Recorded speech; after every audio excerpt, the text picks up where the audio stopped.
जय गुरु जी संगत जी। संगत जी, एक बहुत प्यारा सा सत्संग सुनाती हूँ आपको। ये है जनरल वर्मा अंकल का, जो कि उस टाइम पर जब गुरु जी चोले में थे, आर्मी हेडक्वार्टर्स में इनकी पोस्टिंग हुआ करती थी। तो ये अनुयायी थे गुरु जी के।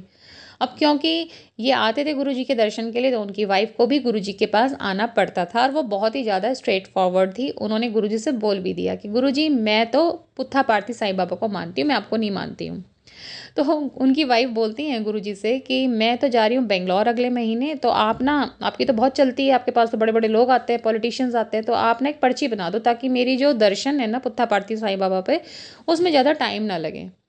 तो गुरुजी बना देते हैं एक पर्ची, कहते हैं देवी ले जा पर्ची, अगर तेरा काम होता हो तो चली जाना, मिल हो जाएंगे तेरे दर्शन। तो वो गई वहाँ पर, पुत्ता पार्थी साईं बाबा लाइन में लगी हुई थी, बहुत भीड़ थी। उन्हें लगा कि आज तो 6-7 घंटे लाइन में कम से कम लगना पड़ेगा, तब जाके कहीं नंबर आएगा।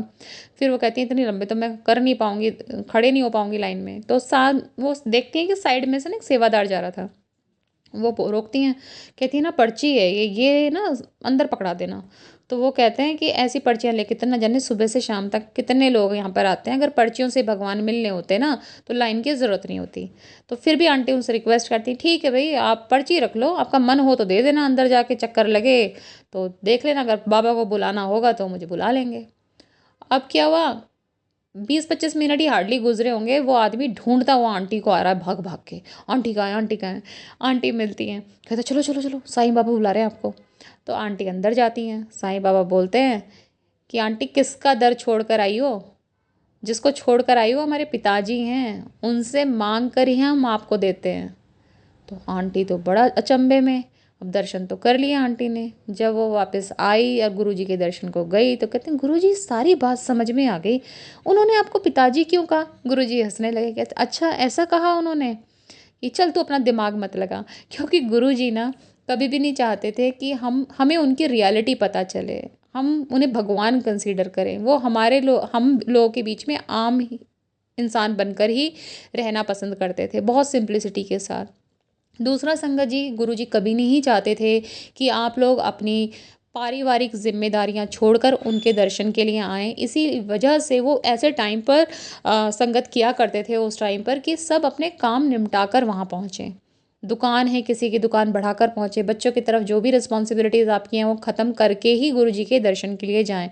क्योंकि उनका मानना था कि अगर, वो कहते थे कि मैं तुम्हें कुछ छुड़वाने नहीं आया हूँ यहाँ पर, सिर्फ अध्यात्म से जोड़ने आया हूँ। अगर तुम अपनी जिम्मेदारियां छोड़कर यहाँ पे आओगे तो तुम्हारा तो ध्यान वहीं पड़ा रहेगा, तो फिर तुम भक्ति में कहाँ ध्यान लगा पाओगे।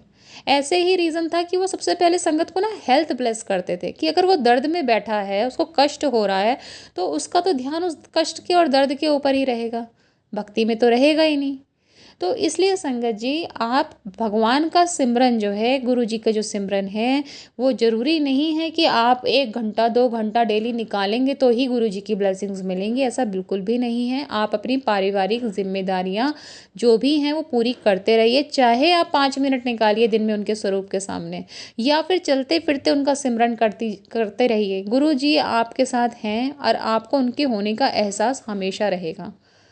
तो इसलिए अपनी फैमिली रिस्पॉन्सिबिलिटीज़ जो हैं उसको छोड़कर कभी भी नहीं, गुरुजी चाहते थे और ना आज चाहते हैं कि आप ऐसा कोई सत्संग में इतने देर तक बैठें। तो पहला है, आप अपनी जिम्मेदारियां निभाते रहें और खुशी खुशी जितना भी टाइम आप उनके लिए निकाल सकते हैं, आप जुड़िए उनसे, उनका उनका ध्यान कीजिए, उनका सिमरन कीजिए।